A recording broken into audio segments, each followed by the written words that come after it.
Welcome back to another episode of The Watch Monkey. And today we're going to be talking about Flieger watch, one in particular made by Laco, the Aachen, which is basically one of their entry-level watches into Flieger watches.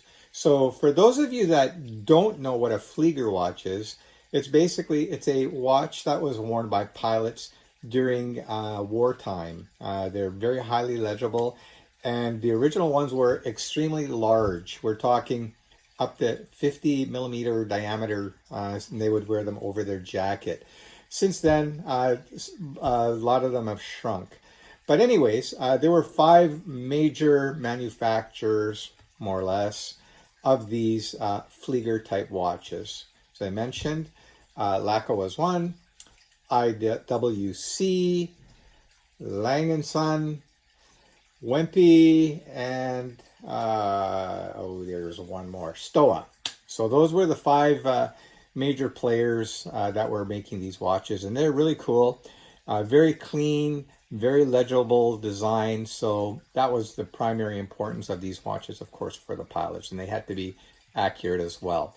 So that's what we're going to be talking about today. So before I bore you guys to death and get sick of looking at my beautiful furry face, yes, I've got my winter beard going, and you can see it's doing good. I'm going to flip the camera around now, and we'll get into the Laco. Oh, quick wrist check. I'm wearing the Oris Pointer date in the blue. Awesome watch, and I will be doing a review on it shortly. But I had to do this watch because it is coming up for sale on eBay. So bid. All right, guys. Anyway, here we go. Flip it around. All right. So we've got the camera flipped around now. So this is a box that the Laco comes in. Very nice box. And we'll just open that up and see what we've got inside here. And let me grab that. So it comes in this nice kind of vinyl zipper pouch, which is actually kind of nice. So it's you know, if you want to bring it with you or whatever, store it.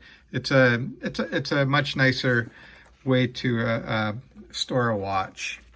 So I'm just gonna unzip it very quickly here, and let's take a look and see what we got. So here we go. So this is what you get inside of the pouch or the case. Here, of course, is the Laco Aachen watch. That's the 39 millimeter, as was mentioned. You've got a little pamphlet here, which tells you basically a little bit about the watch, specifications of the mechanical movements with operating instructions. Yeah, the instructions are pretty basic, but some important information. This is the reference number of the watch. So 861990 is the model. And here there are 2 movements that they've used in this watch. This one's the better one, the Laco 21 they call it, which is the Miura 821A. And for those of you that are unfamiliar with that movement, it is an automatic movement, of course, and it is hand winding and hacking also. By the way, it should be mentioned that the water resistance on this watch isn't great. They're not really for that. It's only 5 atoms. Okay, so I think that translates to about 50 meters water resistance. So here we've got the watch in all its glory. And you can see it's a very nice looking watch. This is the B dial. I've got a Steinhardt, which I'm going to be doing some comparisons to for you guys. And that's the A dial. And you can see the size difference here is considerable. This one here is 44 millimeters. This one is 39 millimeters. So quite a size difference for sure. For some people, this watch is just simply too big. But for a pilot's or a Flieger watch, legibility was paramount, of course, as well as accuracy. And these watches were designed to be very large and actually worn over the jacket. The original ones some of them were over 50 millimeters in diameter. This is 44 and it's already huge. I did have a larger one. If you look at actually it was my first video on the Watch Monkey. I was showing you guys the Laco, same make as this one here, but the Dortmund, which is 45 millimeters. Love that watch, but I wound up letting it go simply because it was just a little bit too big, and for having that much money tied into a watch that I wasn't wearing very often really didn't make a lot of sense. So just some things you need to know about this watch, okay? It's sapphire glass, of course. It's got a display back, and it's not a bad looking movement inside here. As I was mentioning to you, it was the Miyota. I'll just zoom in there for you, and you can see it ticking away nicely there. And there you go. 18 millimeter strap, which is fairly small, I guess, but for this size watch, it's suitable. And pilot watches usually did have thinner straps anyways. This Steinhardt here, by the way, has quite a thick strap. It's 22 millimeters compared to the 18, and you can see, just let me put these two straps next to each other and you can see that there's quite a difference there. I'll just pop this on wrist so you can see what it looks like on wrist. Just give me a moment, guys. You can look at the Steinhardt there for while I'm doing this. I've got to do something about that lighting ring thingy there. Makes me crazy when I see that on our videos, but anyway, it is what it is. All right, so there you go. So you can see here at 38 millimeters, the watch actually fits my wrist quite nicely, I think anyway. I'm just trying to twist around here for you guys. What are you guys' thoughts? Just zoom back out. I don't think it looks too small, that's for sure. The leg to leg is pretty good too. I'm just going to do a quick measurement for that. And with the thickness of the watch. Let's do the thickness first. So you can see the thickness of the watch here. Not super thin, that's for sure. It's 11.7, let's call it 12. And the lug distance, that's from lug to lug, is coming at 46.3. So quite compact compared to the Steinhardt. The Steinhardt, okay, is 14 millimeters basically in thickness.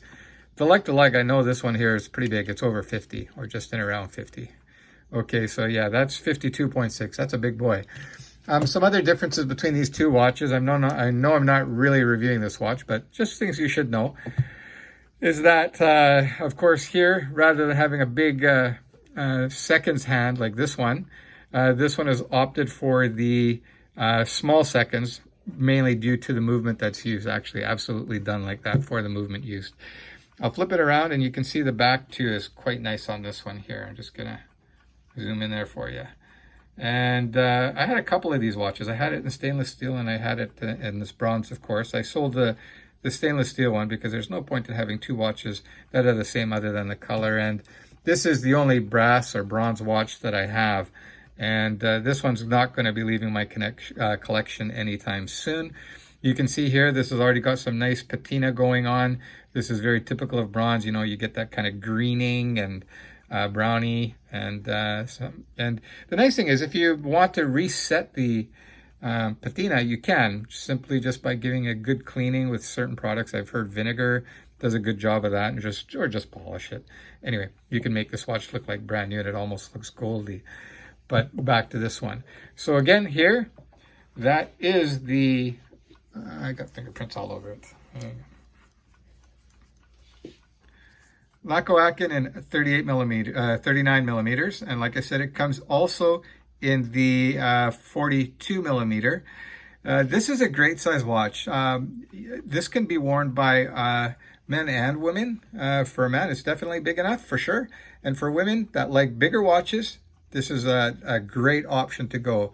The Miyota movement, can't really say anything bad about it. I'm an ETA kind of guy, or Solida. I tend to like Swiss movements better, but nothing wrong with these movements. And basically, this is the way that they could, Laco could keep the price down below that $500 mark. Otherwise, you know, you pay a couple $100s for the movement alone, and all of a sudden now you're going to be getting close to that $800,000-$900,000 mark. And this is a great entry into a legitimate Flieger watch made by one of the original manufacturers. So just a great timepiece, guys. As mentioned, this is on eBay currently, so if you want to bid on it, please bid. I will leave a link in the description so that if you want to check it out there and make a bid, that would be great. that's it for this episode of the Watch Monkey. I hope you guys, oh, yo, yo, yo, yo, almost forgot the loom shot. Jesus. Okay, so let me just loom these two watches up. I've got my lamp here, so just gonna let them loom up on that for just a couple seconds there. Turn off some of the lights. You guys are gonna be impressed with this. This has got some serious loom, both of them. All right, so those are loomed up very quickly. So let's take a look at what we got. So again, there's still some lighting here. You can see it starting to kick in, especially the Laco. That's kind of really got impressive loom. But let me turn this light off here, and you guys will be able to really see the loom now in a sec. So boom, there you go. That's hell of a loom. And here, this is Steinhardt, and you can notice here it's a different loom. It's blue. So there you go. Not bad for a watch that's just around that $500 mark. This Laco is kicking ass and taking no prisoners. So that's it, guys. That's another episode of the Watch Monkey. Please, if you haven't done so, subscribe. Hit the like button, the bell icon, so you never miss another episode. And if you want, leave a comment. All right, guys, take care. Have a good evening or a good night or a morning, wherever we are. Bye.